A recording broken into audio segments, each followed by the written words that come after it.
The New York Knicks are interested in Minnesota Timberwolves assistant coach Micah Nori. Some of you might remember him from when Chris Finch went out with that injury when he got hit on the sidelines. Micah filled in. He did an admirable job. He has a very pristine reputation within the Minnesota Timberwolves organization. Apparently, he is a defensive mind. Not that that's anything wrong with that, but he's a defensive mind. He's somebody who preps the defense. He comes up with defensive game plans. He's been instrumental in the Timberwolves' success, as you know. Not so much last year, but the year before that the Minnesota Timberwolves were arguably the best defensive team in the league. So this is a man who has a great reputation within the organization. He's well-liked by the players. Apparently, he has a huge sense of humor. Very well-liked, very friendly. Not sure how he feels about coming to New York. Not sure why he's on the radar. Obviously, there's probably some history there with Karl-Anthony Towns. If you do the math, Micah Nori, assistant coach, Minnesota Timberwolves, defense, Karl-Anthony Towns, now in the Knicks, problems with defense. Maybe he's somebody who Cat has felt more comfortable with defensive schemes. Maybe he's somebody who understands Cat and how to utilize him on that end, because to me, that's going to be very important if you're keeping both Jalen Brunson and Karl-Anthony Towns. That's the connection that I can get here, right? If we're being honest, we don't know much about assistant coaches when we're talking about the NBA. Anybody who tells you outside of the assistant coaches on their team, what their scheme is and what their philosophies are, and they haven't been a head coach, they're probably lying to you. You're probably going to have to do some research. You're probably going to have to find some things on the internet with them talking in interviews about their philosophies, and even those philosophies are not going to go against their head coach's philosophies. So from a schematic standpoint, not really sure what we would be getting from Micah if he is to be the head coach for the New York Knicks. But me just putting the puzzle pieces together, it seems like he has a relationship with Karl-Anthony Towns. Hey, Karl-Anthony Towns is very comfortable with him. If he's the person who's setting up the defense, if he's the person who goes all in and is more involved with the nuances of defense, maybe that's somebody who can get Karl-Anthony Towns to play the defense that we wanted him to play last year in the playoffs. Maybe he's somebody who understands what Karl-Anthony Towns likes on the offensive end as well, because obviously coaches go both ways. I don't know. That's what I'm putting together with this.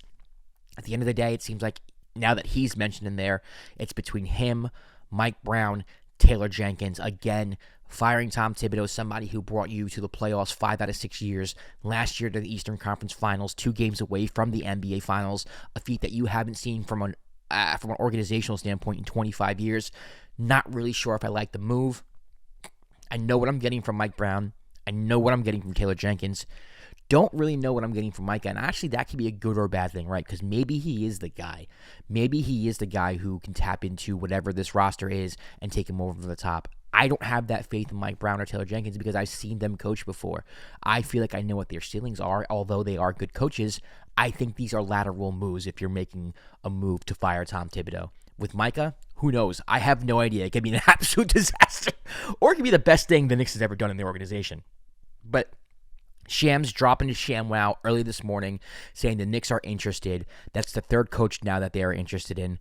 Tomorrow's the draft, so you're going to be drafting somebody, be it at the 50 pick in the second round. It's not like we're drafting in the lottery, but you're drafting somebody to the team without any philosophy whatsoever, right? So you're probably going to draft some talent, some raw talent, somebody who can fit into any system, or maybe somebody you can trade. Leon Rose has traded throughout his time here as general manager for the Knicks, so it wouldn't surprise me there if there are some trades.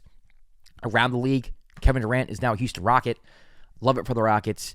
This is not a Rockets channel. Don't want to get too deep into it, but, there were rumors that he might be going to New York City for the Knicks. The Knicks did not want him. Don't really blame them right now. Now's not the time for major roster shakeups.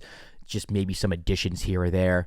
Wouldn't surprise me if the Knicks go and trade Mikal Bridges' contract or something like that. Maybe one person goes, but I can't see us bringing in a Kevin Durant, trading Karl-Anthony Towns, reshaping the whole roster off of one, season with this core. But I think KD in Houston is a good fit. I think Houston's going to be a formidable opponent next year. They are a team that was the 2 seed. Very good defensively. They will stay good defensively. They did not give up any of their core pieces outside of Jalen Green, who was inconsistent and who did not look like he was working in Houston anyway. So great move by Houston. around the league some more. It was announced that Tyrese Halliburton did tear his Achilles, which means now Jason Tatum, Damian Lillard, and now Tyrese Halliburton are all going to miss next season with Achilles injuries, which, let's be honest, folks, that leaves the door wide open for your New York Knicks to take the East. You don't want it to happen this way. It is sad what happened to these three players. Nobody roots for that. Definitely not happy about it, but the reality of the situation is the Celtics, even though they traded for Anthony Simons last night, don't really take them seriously as contenders anymore. The Pacers, without their best player, you don't take them seriously as contenders anymore. And the Milwaukee Bucks, they were very fringe anyway, and now without Damian Lillard, you got to wonder, can you take them seriously as contenders? That kind of leaves the Cavs, the Knicks, maybe the Magic, maybe the Sixers if they get their act together. It's going to look like a completely different Eastern Conference next year, and a lot of sports books, a lot of pundits are going to have the Knicks the favorites to win. There's going to be a lot of pressure on this Knicks organization next year to win the Eastern Conference, no matter who their coach is. So this offseason is going to be very important. Hiring the right coach is going to be important. Make sure we make the right roster moves, filling out the bench, these little holes that this Knicks roster needs going into next season, because right now it is wide open for the New York Knicks to make the NBA Finals. There's no more excuses for this team.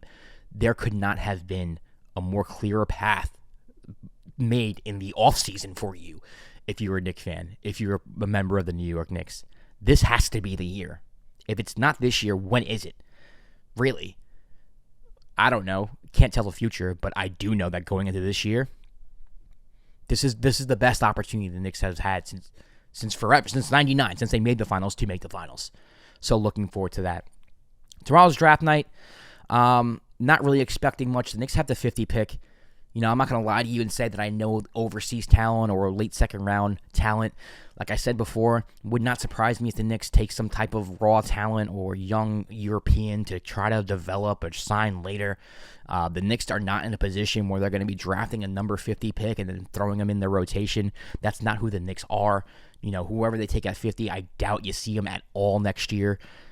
That's just what it is. Now, maybe they use that 50 pick for some draft compensation for next year, maybe 2 second-round picks. You know, Leon did do that a few times while the Knicks were, I think the year Quentin Grimes and Deuce McBride, they kept trading back, and then they got Grimes and Deuce, and that was actually a very good draft for the Knicks. But I don't see them even doing that really, because the 50 pick is, you know, the back end of the draft, and you're really searching for gems there. It's funny being a Knicks fan my whole life, looking forward to draft night, and now it's just kind of like an afterthought. The Knicks have the 50 pick, so what?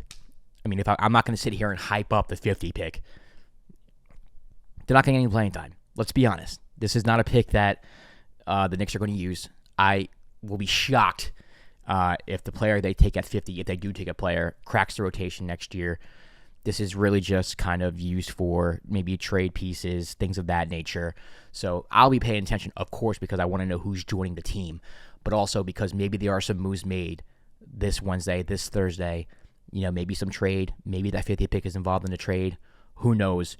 But, you know, not as exciting as a draft night as previous ones as Knicks fans, because we've always been bad. But now we're good, and we don't necessarily need that anymore.